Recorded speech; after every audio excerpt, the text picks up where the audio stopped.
A few hours southeast of Albuquerque off US 380 East is the town of San Patricio.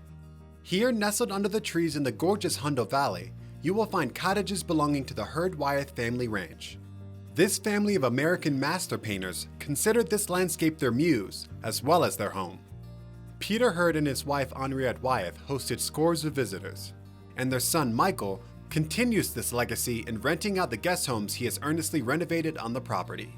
Before settling into one of the cottages though, I would suggest popping into the Hurd La Rinconada gallery to see the work inspired by this place. After my visit, I was anxious to speak with Michael, a painter in his own right, about the history of this unique property. Peter Hurd is, a household name in New Mexico, grown up in Roswell and has done prolific art all around the state. But I want to know the backstory of how him and his wife came here to this property in the beautiful Hondo Valley. Is there a magical story of how that came together? When my father was a little boy, he remembers looking west to the Capitan Mountains, which were, as he put it, they looked like a triangle, like an Egyptian pyramid almost. And he was fascinated with that hunk of blue jade on the horizon. The Capitan Mountains feature a lot in his work. When he went to study under Michael's grandfather, N.C. Wyeth, in Pennsylvania, he had written him a letter asking if he could come and study under him. And he said, yeah, come on. And so he ended up going there where he met Henriette,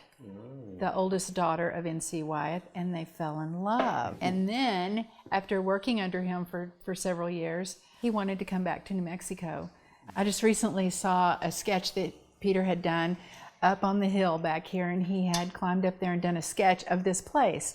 And he said, this is what I just bought for you. I just bought you 8 acres with water rights. It looked beautiful on the night that my mother came in on the train. My father met her and brought her in from Carrizosa.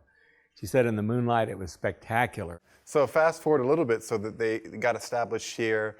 And how did this valley relate to the work he was doing? How did that play into his art? What he really had in his blood was the Southwest and the clear blue skies of New Mexico and the pristine light that we have here. And I think both my parents compared the valley here to Siena in Italy.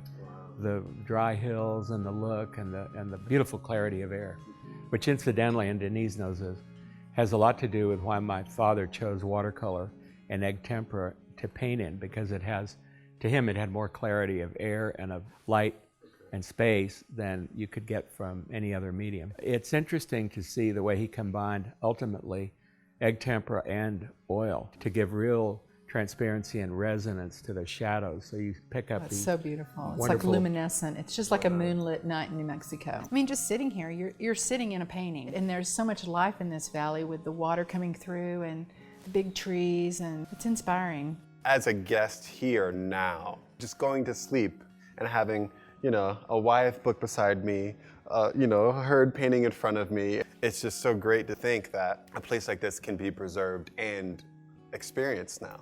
My parents always had guests here, farmers, ranchers, cowboys, movie people.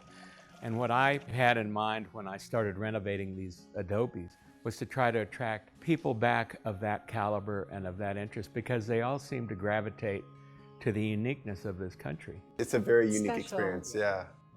This place may very well be the best kept secret of Lincoln County. Get here before the secret's out.